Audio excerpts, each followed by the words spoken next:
Cuman memang persoalannya adalah biasanya kalau kita ada lingkungan di mana tempat kita nanti berada untuk menerapkan itu tidak terlalu mendukung proses itu. Karena itu tentu memerlukan satu inovasi dari teman-teman sekali bisa kita terapkan dan menjadi salah satu motivator buat teman-teman yang kualitas bimbingan kita kepada anak didik kita nanti.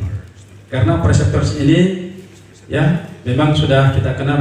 Dan pada hari ini alhamdulillah sudah mulai dilaksanakan oleh tingkat rumah sakit, dan saya berharap tidak hanya karena tuntutan akreditasi di Pokja Pendidikan ya, tentu tidak ada seremonial saja.